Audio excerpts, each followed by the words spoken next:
கர்த்தருடைய பரிசுத்த நாமத்திற்கு மகிமை உண்டாகட்டும்.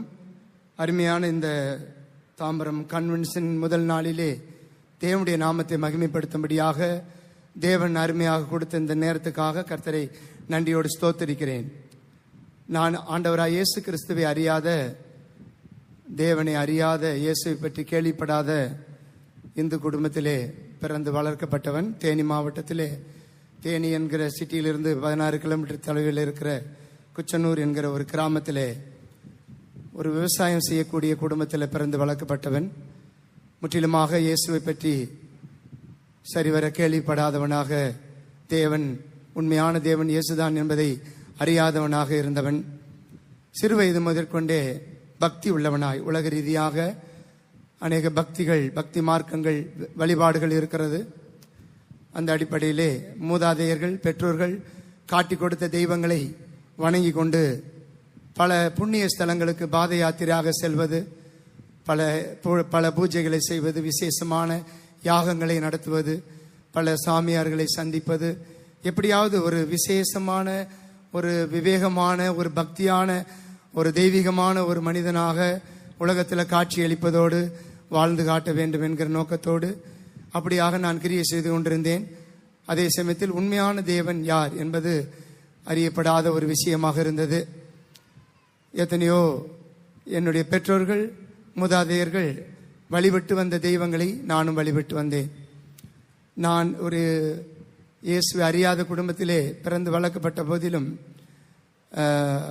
மற்றபடி மற்ற தெய்வங்களை வணங்குற விஷயத்திலே மிகவும் ஆர்வமாக இருந்தேன். சிறு வயதுக்கு முதல் கொண்டே வருடம் பல இடங்களுக்கு, புண்ணிய ஸ்தலங்களுக்கு பாத யாத்திரையாக செல்வது, வீட்டிலேயும் மற்ற எங்களுடைய கிராமங்களிலும் பல தெய்வங்களை வணங்குவது, அப்படியாக பக்தி உள்ளவனாக அப்படியாக காணப்பட்டேன்.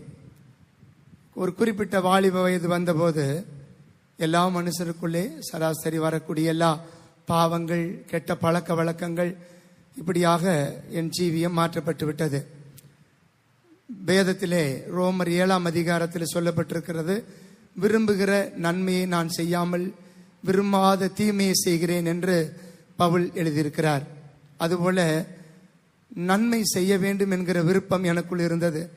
நல்லவனாக இருக்க வேண்டும், எந்த கெட்ட பழக்க வழக்கம் இருக்கக்கூடாது, பாவங்கள் இருக்கக்கூடாது, பரிசுத்தமாக காணப்பட வேண்டும், கண்ணியமாக, நேர்மையான ஒரு நீதிமானாக, அப்படிப்பட்ட ஒரு நல்ல ஒரு மதிப்புக்குரிய, மரியாதைக்குரிய, உண்மையான வாழ்க்கை வாழ வேண்டும் என்று என் உள்ளத்திலே அப்படிப்பட்ட ஒரு விருப்பம் இருந்து கொண்டே இருந்தது. ஆனால் என்னை அறியாமலே நான் ஒரு தவறான பாதையிலே நடத்தப்பட்டு, கெட்ட பழக்கமுடையவனாய், பாவமுடையவனாய் அப்படியாக நடத்தப்பட்டு கொண்டிருக்கதை நான் உணர்ந்தேன்.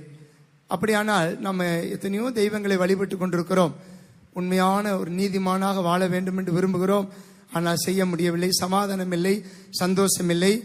நாங்கள் செய்து வருகிற விவசாயங்கள், தொழில்கள் விருத்தியாவதில்லை, ஆசீர்வாதம் இல்லை.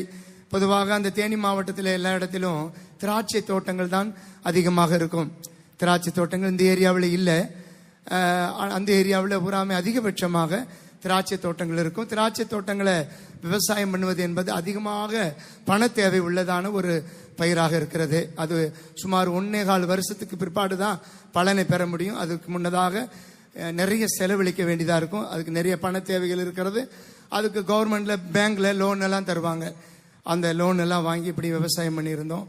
அந்த விவசாயம் சரியான பலன் கொடுக்கவில்லை. அதாவது திராட்சை கொடி அதாவது இளம் கொடியில பதியம் எடுத்து அதன் மூலமா அப்படி கொடியை கொண்டு வந்தோம். அது வளர்ச்சியில வளர்ந்து வந்தாலும் கூட நல்ல பலன் கிடைக்கவில்லை, ஏமாற்றப்பட்டோம். அது நிமித்தமாக பெரிய கடன் பிரச்சனை உண்டாயிற்று.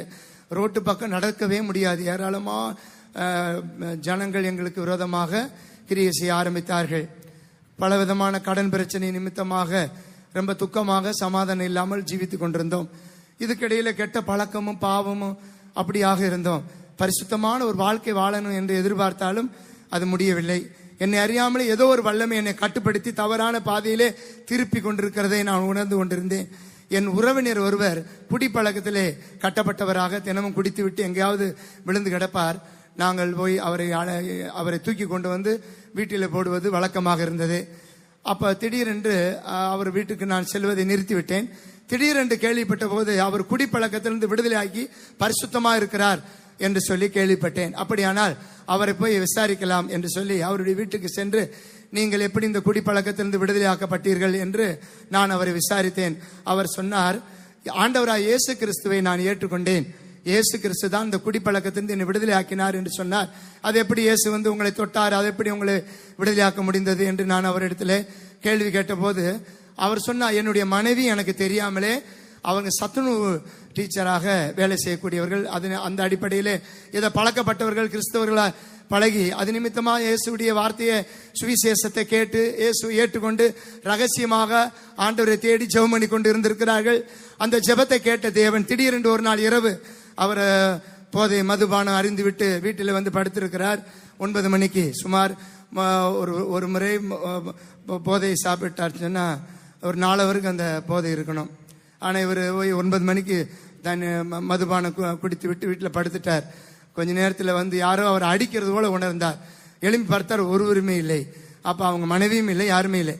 அப்போ யாரும் அடிக்கிறாங்களேன்னு சொல்லிட்டு திடீர்னு அப்பதான் இருந்த போதையெல்லாம் அப்படியே போயிடுச்சு. அப்ப ஏதோ நடக்குது என்று உணர்ந்து பயந்தார். மறுபடியும் படுத்தார், மறுபடியும் அடிப்பதை உணர்ந்தார். பயந்து விட்டு எழும்பி விட்டு அழுது கொண்டே இருந்தார். அப்புறம் ஆண்டவர் அவர்கிட்ட பேசினாராம், நான் இயேசு, நான் உன்னை தொட்டு விட்டேன், இனிமேல் நீ குடிக்க மாட்டாய் என்று சொல்லி இருக்கிறார்.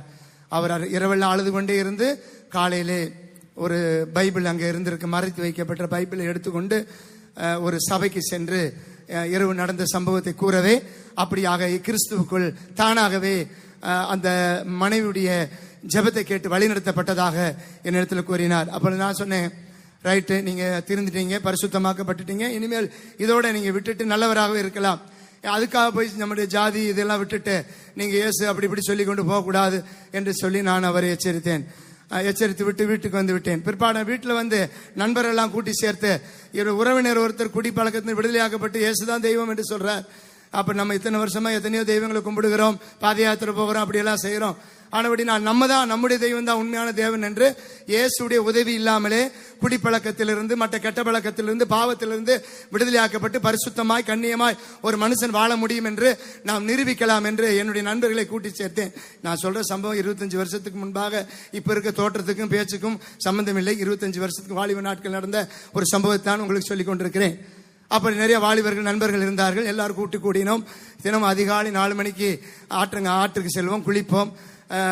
அங்கே ஓம் சூரியம் சுந்தர் லோகநாத மன்புர வேதாந்த சாரம் சிவம் ஞானம் அப்படி இதுன்னு சொல்லி சில சமஸ்கிருத வார்த்தைகளை சொல்லி சூரிய நமஸ்காரங்களை பண்ணி அப்படி இப்படி பண்ணி அப்படி அது கேட்டபடி அதுக்கு விசேஷமான காவி ட்ரெஸ்களை உடுத்தி கொண்டு அப்படியே ஊருக்குள்ளே பவனி வருவோம். எல்லாரும் பார்த்து இந்த காலத்தில் இந்த வயசில் இப்படி பிள்ளைகள் மாறிவிட்டு பக்தியா இருக்கிறார்கள் என்று அவர்கள் நினைத்தார்கள், பேசிக்கொண்டார்கள், மெச்சிக்கொண்டார்கள். ஆனால் சில நாட்கள் நீடித்தது. திடீரென்று பார்த்தார் 2 மடங்காக என்னோட இருந்தவர்கள் எல்லாம் கெட்டு போனார்கள். மிக அதிகமாக குடிக்கிறவங்க, சிகரெட் பிடிக்கிறவங்களா அப்படி மாறிவிட்டார்கள். அவங்க குடும்பத்தை சேர்ந்தவர்கள் எல்லாம் இவன் தான் இதற்கெல்லாம் காரணம், எங்கேயோ கூட்டு போய் நல்லா இருந்தவங்களாம் கெட்டு போயிட்டாங்கன்னு சொல்லிட்டு பிரச்சனை பண்ண ஆரம்பித்தார்கள். உடனே அவர்கள் எல்லாம் விட்டு உண்மையான தேவன் யார், அப்படி இயேசுதான் தெய்வமா என்று சொல்லி தனிப்பட்ட வாழ்க்கையில நம்ம உண்மையான தேவன் இயேசுடைய துணை இல்லாமலே பரிசுத்தமா இருக்க முடியும் என்று நிரூபிக்கலாம் என்று தனிப்பட்ட வாழ்க்கையில நாம் போராட ஆரம்பித்து அதுக்கென்று விசேஷமான பூஜைகள், விசேஷமான மனிதர்களை சந்திப்பது, ஆலோசனை பெறுவது, யாகங்கள் நடத்துவது, தியானம் பண்ணுவது, அப்படி இப்படின்னு பல புத்தகங்களை படிக்க இப்படி கொஞ்சம் கொஞ்சமா அந்த புத்தகங்களை படித்து கடைசியில என்னை அறியாமலே நான் புலம்பக்கூடியவனா மாறிட்டேன், மெண்டல் ஆகிறது மாதிரி. ஆனா ஆகல, கர்த்தர் கிருபையினாலே தேவனை முன்குறித்தபடினால். அப்புறம் இதை நம்ம கடந்து போற பாதையெல்லாம் சரியான பாதையா என்று எனக்கே ஒரு குழப்பமா இருந்தது. மெய்யான தேவன் யார் என்கிற ஒரு பெரிய குழப்பம் நீடித்து கொண்டிருந்தது. இதுக்கடையில பல பிரச்சனைகள் வந்தது. என் குடும்பத்தில் சொத்து தகராறுகள் அப்படியெல்லாம் ஏற்பட்டு அது நிமித்தமாக சத்துருக்கள் எனக்கு விரோதமாய் பிரச்சனை பண்ணி கொண்டிருந்தார்கள். அது நிமித்தமாய் ஒரு 2 பேரை கொலை செய்து விடலாம் என்று யோசித்து ஒரு லெட்டரில், அவ்வளோ ஒரு பெரிய பயங்கரமான தீவிரவாதியும் இல்லை, ரவுடியும் இல்லை, பயங்கரவாதியும் இல்லை, நல்ல மனுஷன் தான். ஆனாலும் சூழ்நிலை சந்தர்ப்பங்கள் இதை செஞ்சா தான் தப்ப முடியும் என்கிற ஒரு நெருக்கடி தள்ளப்பட்டு ஒரு லெட்டர் எழுதினேன். அதுக்கு ஒரு பிராக்டிஸ் பண்ணி அது கேட்ட அந்த கொலை செய்கிற சினிமா படங்களை பார்த்து மனசை தைரியப்படுத்தி திடப்படுத்தி அதுக்கு பக்குவப்பட்டுக்கிட்டு அதுக்கு ஒரு கத்தியை வாங்கி கொண்டு ஒரு குறிப்பிட்ட இடத்துல நின்று கொண்டிருந்தேன். சத்துருக்கள் வந்தார்கள். கடைசியா ஒரு பக்கம் திக்கு நடிக்குது, ஜெயிலுக்கு போக போறங்கிற ஒரு பயம், இன்னொரு பக்கம் வந்து நல்ல உலகத்துல வாழ விட மாட்டேங்கிறாங்களே என்கிற ஒரு கவலை, அப்புறம் இது அவனை வெட்டும் போது அவன் நம்மளை வெட்டிடுவானாங்கிற அது ஒரு அச்சம். இப்படி பல குழப்பத்துக்கு மத்திய நின்று கொண்டிருக்கும் போது அவர்கள் வந்து விட்டார்கள். வராமல் இருந்தால் நல்லா இருக்கும் என்று யோசித்தேன். வந்துட்டான்.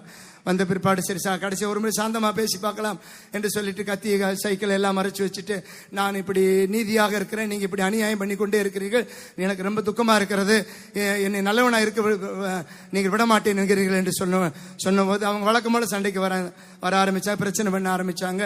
அப்ப என் முடிவை சொல்லிட்டேன், நான் ஒரு 2 பேரை வெட்டுறதா முடிவு பண்ணி நான் இப்படி வந்திருக்கிறேன், நான் என்ன செய்வது அப்படின்னு சொன்ன உடனே அவங்க எல்லாம் கொஞ்சம் பேர் ஓடிட்டாங்க, கொஞ்சம் பேர் நடந்து போறது மாதிரி போயிட்டாங்க, சிலர் ரன்னிங்கா போயிட்டாங்க, ஒரு சில கீழே விழுந்து அப்படியாது ரொம்ப பதட்டமாக இருந்தார். அப்ப பார்த்துட்டு யோசிச்சு என்ன நினைச்சேன்னு தெரியல. அப்புறம் அப்படியே விட்டுட்டு அந்த சம்பவத்தோட விட்டுட்டு, நான் உங்க நிமித்தமா அந்த ஊரை விட்டே போறேன், நான் நல்லவனா இருக்க விரும்புறேன் என்று சொல்லிட்டு அப்புறமா நான் வீட்டுக்கு வந்துட்டு அந்த ஊரை விட்டு போயிட்டு கர்நாடகா ஸ்டேட்ல மங்களூருங்கிற இடத்துல ஒரு என்டர்பிரைசஸ் கொஞ்ச நாள் வேலை பார்க்க அங்க போயிருந்து அங்கே இருக்க முடியல. அங்கே சில பிரச்சனை, போராட்டம், சமாதானம் இல்ல, சந்தோஷம் இல்ல. பிற்பாடு அங்கிருந்து மறுபடியும் ஊருக்கு வந்து கொஞ்ச நாள் நிம்மதியா இருந்து மறுபடியும் பிரச்சனை, போராட்டம், வீட்டுல விவசாயம் இல்லாதனால, ஆசீர்வாதம் இல்லாத, வருமானம் இல்ல, கடன் பிரச்சனை, கஷ்டம் என்று சொன்னாங்க. அப்ப எல்லாரும் சேர்ந்து வீட்டுல எல்லாம் பேசிக்கிட்டாங்க, யாரோ செய்வன வச்சிருப்பாங்க போல இருக்கு, அவனுடைய மந்திரவாதிகளை தேடலாம் என்று சொல்லி முதல் கட்டமாக வீடு சோசியம் பாக்குறவங்களை தேடலாம் சொன்னாங்க. எங்க ஊருக்கு பக்கத்துல தான் பண்ணைப்புறம் என்கிற ஊர் இருக்கிறது. அந்த பண்ணைப்புறத்துல வீரைய கவுண்டர் என்று ஒரு கவுண்டர் இருக்கிற, மனையடி சாஸ்திரம் பாக்குறவர். அவர் வந்து வீட்டை பார்த்துட்டார், வீடுல என்ன கோளாறு இருக்குங்கிறத கண்டுபிடிச்சிருவார். அப்ப அவர் வந்து பார்த்துட்டு எல்லாம் வீடெல்லாம் பார்த்துட்டு, வீடெல்லாம் விசிறி அடிக்குது, ஒரு வித்தியாசமா இருக்கு, முனி நடக்குதுன்னாரு. எங்கேயா முனி நடக்கு? இந்த சன்னலுக்குள்ள அந்த சன்னல், இந்த ஜன்னல் எடுத்து அங்க வை, வாசக்கால் எடுத்து இங்க வை அப்படின்னு சொல்லிட்டு சில வேலைகள்லாம் செய்ய சொன்னார். அப்ப நான் சொன்னேன், சன்னலுக்குள்ள எதுக்கு முனி நடக்கணும், ரோடுல பெரிய ரோடா இருக்குது என்று அவர்கிட்ட ஒரு விளக்கமா கேட்டேன். அப்படிதான் கேட்கக்கூடாது தம்பி, இது ரொம்ப மோசமான சூழ்நிலை, நீங்க இதை செய்யலைன்னா நீங்க தப்ப முடியாது, சீக்கிரமா இதெல்லாம் மாத்திருங்கன்னு சொன்னார். சரி, அவர் சொல்றாரு, அவருக்கு ஒரு அமௌண்ட் கொடுத்து அவர் அனுப்பிட்டு அந்த வீடெல்லாம் இடிச்சு ஜன்னலை தூக்கி அங்க வச்சு, வாசக்கால் தூக்கி இங்க வச்சோம். ஆனாலும் கூட விவசாயம் இருக்கிற சொத்தெல்லாம் விற்க வேண்டிய ஒரு சூழ்நிலை வந்துவிட்டு மறுபடியும் பல பிரச்சனைகள் வரும்போது இன்னும் சோசியக்காரரை தேடலாம் என்று தேனிக்கு பக்கத்தில் உசிலம்பட்டின்னு ஒரு ஊர் இருக்கிறது, அங்கிருந்து பக்கத்துல கண்ணாபட்டின்னு ஒரு கிராமம் இருக்குது, அங்க ஒரு மந்திரவாதி இருந்தார். அந்த இடத்துல போய் அவர் குடிச்சிட்டு தான் மந்திரவாதம் சொல்லுவார். அங்க போயிட்டு இந்த மாதிரி என் பேரு இந்த பேரு, நான் இந்த ஊர்ல இருந்து வர்றேன், எங்க வீட்டுல இப்படி பிரச்சனை என்ன சொல்லி அவர் ஒரு வெத்தலையை தடவுவார். அப்படி பார்த்தார், உன் வீட்டு முன்னாடி ஒரு போஸ்ட் மாதிரி இருக்கா? ஆமா. உங்க அப்பாவை இருந்த பாரு? ஆமா. நீ இந்த ஊரு? ஆமா. ரைட், இனி நீ அவ்வளவுதான் அப்படின்னு சொன்னார். அவ்வளவுனா என்ன அர்த்தம்? அவனுக்கு அவ்வளவுதான், நீ சாக போற அப்படின்னு. கிட்டத்தட்ட ஒரு 30-32 வயசுல செத்துருவேன்னு சொல்லிட்டார். அப்படியா? அப்புறம் வீட்டுல நிவர்த்தி ஆகிற விஷயம் அதெல்லாம் ஒன்னும் ஆருக்கு வழியில, வீட்டுக்குள்ள அண்டா இருக்கு, அதுல செம்பு இருக்கு, ஏதோ தகடு இருக்கு அப்படின்னு இப்ப வழக்கமா எல்லா இடத்துலையும் கேள்விப்படுறது மாதிரி அப்படி சொல்லிட்டார். அப்ப இது எடுக்கிறது எப்படி, தப்புறது எப்படி, அது அப்புறம் சொல்றேன்னு சொல்லிட்டாரு. அப்புறம் அங்கிருந்து பெறப்பட்டு சுருளிப்பட்டின்னு கம்பம் பக்கத்துல ஒரு ஊர் இருக்கு, அங்க ஒரு பெண் இருக்கிறாங்க. அந்த பெண்ணை ஒரு சோவியை போட்டா நடக்கிறது நம்ம யாருன்னு சொல்லிடுவாங்க. அப்படிப்பட்டால் அவங்க ஒரு சோவியை போட்டு என்னை பார்த்த உடனே, அவ்வளவுதான் தம்பி போயிட்டு வாங்க அப்படின்னு. போயிட்டு வாங்கன்னா எப்படி, நான் தப்புறது எப்படி, எனக்கு பிரச்சனை நீங்கிறது எப்படி, எது தெய்வம் என்று சொன்னால் அதை பத்தி சொல்ல முடியாது, நீங்க 33 வயசு மேல இருக்க மாட்டேன் என்று சொன்னாங்க. 48 வயசு, எனக்கு இப்ப 49 வயசு ஸ்டார்ட் ஆயிடுச்சு. அவங்க இருக்கிறாங்களான்னு தெரியல, நான் இருக்கிறேன் கர்த்தருடைய கிருபையினால். ஆனபடி நான் இரக்கமாக தேவன் என்னை முன்குறித்த தேவன் கிருபையாய் பாதுகாத்து வந்திருக்கிறார். பிற்பாடு வியாகுலத்தோடு துக்கத்தோடு அந்த இடத்துல இருந்து ஊருக்கு திரும்பி வந்து வேதனையோடு இருந்தேன். எப்படியாவது உண்மையான தெய்வம் எது, நம்ம இந்த இக்கட்டிலிருந்து தப்புவது எப்படி என்று சொல்லி கலங்கி கொண்டிருந்தேன். அப்பொழுதுதான் மறுபடியும் சின்னமனூர் என்கிற இடத்துல இது போல இப்ப எப்படி கன்வென்ஷன் அடிச்சு நோட்டீஸ் கொடுத்தாங்களோ அது போல நோட்டீஸ் கொடுத்தாங்க. அப்ப நான் இந்து, அப்ப தேவன் அறியாதவன், என் கையில ஒரு நோட்டீஸ் வந்தது. அந்த நோட்டீஸை வாங்கி பார்த்தபோது இது போல சுவிசேஷ பிரசங்களும் தெய்வீக சுகமளிக்க ஆராதனை நடக்கிறது, வர வேண்டும் என்று சொல்லி ஒரு நோட்டீஸ் எனக்கு கொடுக்கப்பட்டது. அதை வாங்கி கொண்டு வீட்டுக்கு வந்தேன். வீட்டுல வந்து இரவெல்லாம் ஒரு போராட்டமா இருந்தது. என்னை அறியாமலே எழும்பி வீட்டுக்குள்ள இருந்த படங்களை எல்லாம் எடுத்து வெளியே கட்டி வெளியே வைத்து விட்டு வீட்டுல சுத்தம் பண்ணி விட்டு மணிக்கணக்கா சேர்ல உட்கார்ந்து இருந்தேன். என்ன நடக்க போகுது எனக்கே தெரியவில்லை. விடிந்த பிற்பாடு பார்க்கும்போது ஏதோ நான் உணர்ந்தேன், ஏதோ ஒன்று காரியம் என்ன நடக்க போகிறது. அப்பொழுது ஒரு சகோதரி வந்தார்கள், இந்த மாதிரி கன்வென்ஷன் நடக்கிறது, இயேசுதான் உண்மையான தெய்வம், நீ இயேசுவை ஏற்றுக்கொள், உனக்கு விடுதலை, நீ கெட்ட பழக்கம் பாவத்திலிருந்து விடுதலை, உன் குடும்பம் ஆசீர்வதிக்கப்படும், நீ நல்லா இருக்கலாம் என்று சொன்னார்கள். அப்படின்னு பல போராட்டம், அவளை இக்கட்டான சூழ்நிலை இருந்தபடினால் உண்மையான தேவன் இயேசுதானா என்று சொல்லி நான் கொஞ்சம் யோசித்துக் கொண்டிருந்த நேரத்தில் இருப்பினும் ஒரு சந்தேகம் ஒரு 3 பேப்பர்ல இயேசு மற்ற சில தெய்வங்களுடைய பெயர்கள்லாம் எழுதி அப்படி போட்டு ஒரு குழந்தையை வச்சு எடுக்க சொல்லலாம். அது இயேசு என்று எடுத்து கொடுத்தால் இயேசுவை ஏற்றுக்கொள்ளலாம் என்று தீர்மானித்து அப்படி பேப்பரை போட்டு ஒரு குழந்தையை கூப்பிட்டு எடுக்க சொன்னேன். அது எடுக்காதுன்னு தான் நினைச்சேன். எடுத்து கொடுத்தாங்க. இயேசு என்று படித்தோம். பெரிய ஆசீர்வாதமா, பெரிய ஆச்சரியமாக இருந்தது. அப்படியானால் மீண்டும் எனக்கு பயம் பிடித்தது. அப்படின்னா இவர் இயேசு உண்மையான தெய்வம். அப்ப நான் சிகரெட் பிடிக்கிற பழக்கம் இருந்தது. அப்ப நான் சொன்னேன், இயேசுவே நீ தெய்வமா அப்படின்னா இன்னைக்கு முழுவதும் என்னை சிகரெட் பிடிக்காம நிறுத்து பார்க்கலாம் அப்படின்னு சொல்லிட்டு ஜெபம் பண்ணிட்டு அப்புறமா சிகரெட் வாங்கலாம் போவேன். அவ ஏதாவது மாமா மச்சான் யாராவது சொந்தக்காரங்க நிற்பாங்க, வாங்க முடியாது. இப்படிமா அன்னைக்கு ஒரு நாள் முழுவதுமே குடிக்கவே முடியும். ஓ, இது ஏதோ நடக்குது, உண்மையான தெய்வம் இயேசுவா தான் இருக்கும் என்று சொல்லிச்சு கொஞ்சம் பயம் பிடிச்சிருச்சு. அதுக்கு பிற்பாடு நான் மறுநாள் தோட்டத்துக்கு போனேன். தோட்டக்காரன் நைட்ல வேலை செஞ்சு பகல்ல தூங்கிட்டான். சரி, பகல்ல ஒரு சின்ன வேலை இருந்து நம்ம செய்யலாம்னு சொல்லிட்டு தோட்டத்தில் வேலை செஞ்சுட்டு இருக்கும் போது அப்ப பயங்கரமான வெயில் அடிச்சது. அப்ப சொன்னேன், ஆண்டவரே நீ இயேசுதான் உண்மையான தெய்வம்னு சொல்றாங்களே, உண்மையான தெய்வம் எங்க மழை பெய்ய பண்ணி பார்க்கலாம் என்று சொல்லி ஒரு ஜெபம் பண்ணினேன். அப்ப ஜெபம் பண்ணிட்டு அதை மறந்துட்டேன். திடீர்னு இருட்டாயிருச்சு. வானத்தை பார்த்தா எங்க பார்த்தாலும் இருட்டா இருக்கு. வானம் இந்த ஸ்கிரீன் பாருங்க, இந்த அளவுக்கு வந்துட்டு மாதிரி இருக்குது. அந்த மேகம் அவ்வளவு பயம் பிடிச்சிச்சு. ஐயோ, இவ்வளவு பக்கத்துல இருக்கு, நான் ஒருவன் மட்டும் இருக்க, தோட்டத்துல ஒருத்தர் இல்லை. அப்படி திடீர்னு பெரிய மழையும் காட்டாடு, பயங்கரமான காடு, என்னை தூக்கி அப்படி காட்டு வீச ஆரம்பிச்சு. நான் கீழே விழுந்து எழும்பி குடுகுடுன்னு ஓட ஆரம்பிச்சு, பயந்து நடுங்கி ஓட ஆரம்பிச்சு ஒரு தென்னை மரத்தை கட்டி பிடித்தேன். தென்னை மரம் பேயாட்டம் ஆடுது, பயங்கரமா ஆடுது. அது நான் காப்பாற்ற போறேன்னா அது என்னை காப்பாற்ற போதான்னு தெரியல. அது ஏன் மேல விழுகிற மாதிரி இருக்கு. இருப்பில் கட்டி பிடிச்சு வேற வழி இல்ல. ஐயோ ஐயோ கத்து. பிற்பாடு காப்பாத்து கத்துனாலும் காப்பாத்தி கொள்றதுக்கு யாரும் இல்ல, காப்பாத்துறதுக்கு யாரும் இல்ல.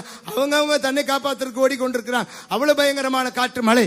உடனே பயந்து விட்டேன். ஆண்டவரே உண்மையான தெய்வம் நீதான், இயேசுதான் தெய்வம், நான் நம்புற விசுவாசிக்கு இப்பே மழை நிறுத்திருங்க சாமி அப்படின்னு ஒரு ஜெபம்.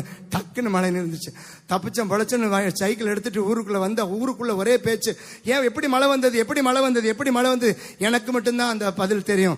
குழப்பத்தோடு வந்துட்டு ஆஹா உண்மையான தெய்வம் இயேசுதான் என்று சொல்லி விளங்கி கொண்டு வீட்டில் வந்த பிற்பாடு இந்த கன்வென்ஷன் நடக்கிற தேதி சரியா எனக்கு ஞாபகத்தில் வரவும் அதை என்னை கூட்டி கொண்டு போக ஒரு சகோதரன் கன்வென்ஷன் போகலாம் வாருங்கள், இயேசுவை ஏற்றுக்கொள்ளுங்கள் என்று சொன்னார்கள்.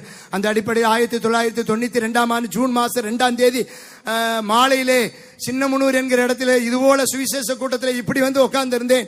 என்ன நடக்குதுன்னு பார்க்கலாம். ஆசிக்கு தென்னுள்ளம் ஒன்றே என் வாஞ்சியை பரணே. இந்த பாட்டு தான் முதல்ல கிறிஸ்துவ பாடல், நான் கேள்விப்பட்ட பாடல். இதை பாடிக்கொண்டு ஆவில் நிரம்பி கொண்டு எல்லாம் ஆவில் கைதட்டி ஆவில் நிரம்பி கொண்டிருந்தார்கள்.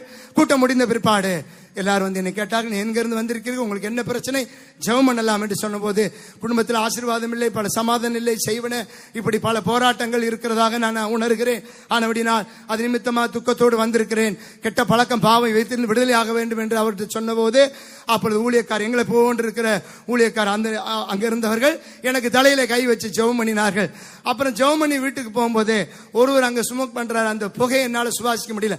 நம்மளே பயங்கர ஜெயின் சுமக்கர், என்ன இப்படி வெறுப்பா இருக்குது, வாமிட் வர்ற மாதிரி. அப்பொழுதே அந்த கெட்ட பழக்கத்திலிருந்து விடுதலை கிடைத்து விட்டது. அதற்கு பிற்பாடு தொடர்ந்து கிருபையினால் சபைக்கு வர அடுத்த வாரத்திலிருந்து ஞாயிற்றுக்கிழமை கூட்டங்களுக்கு போக ஆரம்பித்தேன். அப்போ ஒரு கூட்டத்தில் உட்கார்ந்திருந்தேன். பிற்பாடு ஒரு சுத்திகரிப்பு கூட்டம் போல ஒரு கூட்டம் நடந்தது. அந்த கூட்டத்தில் உட்கார்ந்து இருக்கும் போது ஊழியக்காரர் சொன்னா, கண்ணை மூடுங்க, இயேசு உங்களை தொட போகிறார் என்று சொன்ன உடனே கண்ணை மூடினேன். பரிசுத்தாவின் வல்லமை என் மேல இறங்கினது. பரிசுத்தாவின் வல்லமை இறங்கி தூக்கி எறியப்பட்டேன். அதோட பெரிய சந்தோஷ சமாதானம் விடுதலை ஆசீர்வாதம் வந்தது.